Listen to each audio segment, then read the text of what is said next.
Mais c'est ça un peu qui est effrayant, c'est que si tu prends les cités de France, si tu prends nous en Belgique, les lieux où il y a énormément de personnes issues de la diaspora africaine, toutes ces personnes-là ont plus accès à l'éducation, ont plus accès à certaines choses. Et aujourd'hui, s'élèvent sur les réseaux sociaux et dans l'espace public des voix justement de déconstruction qui se heurtent et qui fracturent en profondeur les sociétés. Et c'est là vraiment l'impression que j'ai, parce que les histoires de déboulonnage, on déboulonne pas, c'est pas qu'en Belgique, c'est pas qu'en France, hein, c'est aussi aux États-Unis, c'est au Canada. En Martinique, hein, en exactement. France, et donc partout, et même en Afrique aussi. Et j'ai l'impression qu'aujourd'hui, il y a une certaine caste de la population qui se dit « Oh merde, excuse-moi, je vais être très dur avec ce que je vais dire, le noir pense ».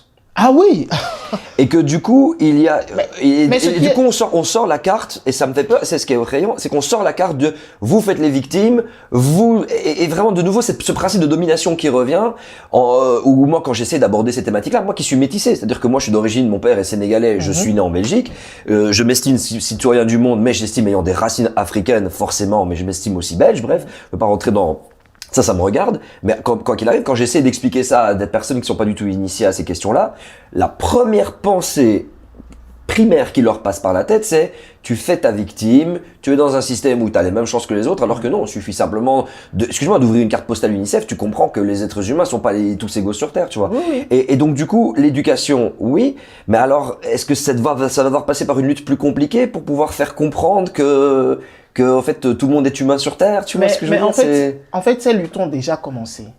Moi, quand j'étais coordinateur du collectif Mémoire coloniale et lutte contre les discriminations, on m'a envoyé, mon mouvement m'a mandaté pour aller au Burkina Faso.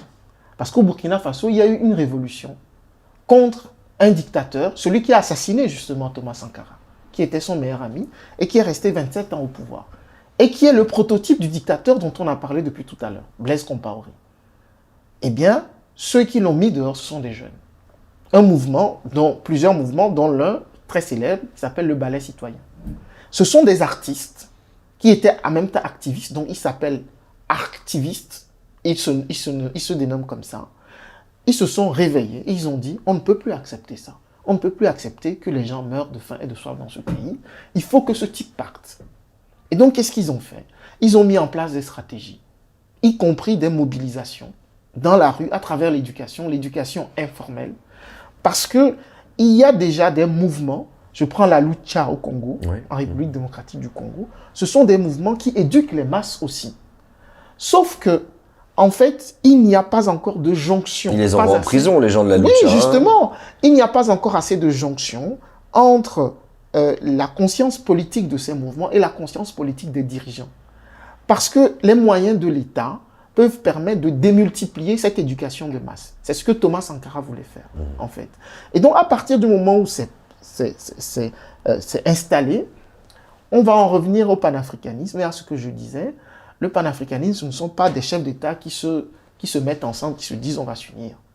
Ce sont des mouvements citoyens, ce sont des mouvements de base de la population dans les villages, comme ça se faisait au début de l'indépendance, de se dire on va créer un nouveau monde. Et en fait, les frontières coloniales, si vous prenez les frontières de l'Afrique, regardez comme elles sont dessinées vraiment à la latte comme des compas, parce qu'à la conférence de Berlin, les pays occidentaux en 1885 se sont rassemblés pour partager l'Afrique selon le système colonial. Avec von Bismarck. Voilà, sans les Africains. Et donc, je pense que ces frontières coloniales ont créé des divisions entre les Africains. Or, on le sait, les convergences sociologiques, anthropologiques, linguistiques entre les Africains sont énormes. Oui. Enfin, et donc, les transferts des voyages, je veux dire, Cheikh Anta Diop a très bien défini ça. Exactement, Cheikh Anta Diop, dans tous ses bouquins. Et donc, tout ce qu'il a fait nous permet de comprendre que par la base, les peuples peuvent penser par eux-mêmes, s'unir, créer des projets politiques par eux-mêmes. Et les mouvements citoyens sont là pour pouvoir porter ces projets. Et ensuite, la jonction avec le mouvement politique. Gabriel Boric, nouveau président du Chili, issu du mouvement syndical étudiant. Ça, c'est l'exemple par A plus B qu'il peut y avoir des jonctions entre des mouvements populaires, donc de lutte populaire venant des mouvements citoyens, et le sommet de la politique. Porter au pouvoir quelqu'un qui est l'expression de ces mouvements populaires. Alors, parfois, ça peut être un échec, parce qu'il peut trahir. Mais parfois, il faut répéter, répéter, répéter avant de trouver le bon et de réussir. Et donc, c'est un travail inlassable, c'est un travail harassant, qui est très dur, mais qu'il faudra mener. Et nous, en Europe, que l'on soit blanc, noir, jaune, rouge, on s'en fout. Nous devons contribuer à ce que cela se fasse. Sinon, les guerres qui sont là-bas vont arriver un jour ici. Et ça, c'est ce que les gens ne comprennent pas. Hein. Quand les gens se plaignent, mais le terrorisme... Imaginez que sur l'uranium dont on parle, qui nourrit la Belgique, les terroristes fassent main basse sur cet uranium demain.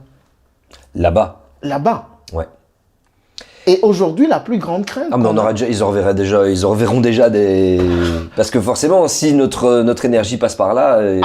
Et surtout une énergie décarbonée, qui est encore plus importante aujourd'hui. Oui. Même si la Belgique a décidé de fermer sa centrale nucléaire. C'est ça. Mais tu sais que le problème, c'est que quand on laisse des mouvements, ou en tout cas, quand un mouvement terroriste grandit, on ne sait pas jusqu'où ça peut aller.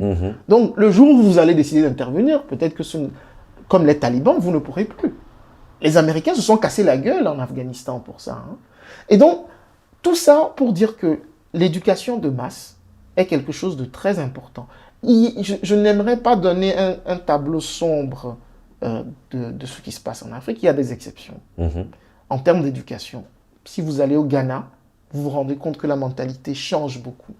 Le Botswana, il y a un développement qui est basé sur l'identité propre de ce pays, les ressources de ce pays, une souveraineté propre qui est admirable.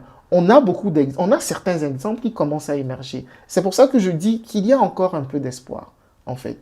Et donc, il y a aussi de l'espoir pour l'écologie.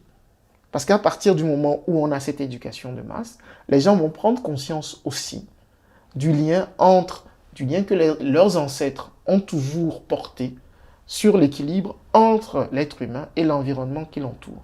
À l'époque des ancêtres, on avait ce qu'on appelle, on en a encore un peu, les forêts sacrées. Les forêts sacrées, ce n'est pas seulement pour faire des génies, hein. Ce n'est pas seulement pour aller consulter des génies.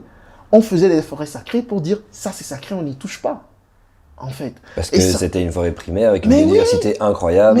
Donc ce n'est pas parce que ces gens ne l'écrivaient pas forcément dans des bouquins. Et encore, je voyais un livre sur le peuple Bamoun tout à l'heure, l'écriture existait.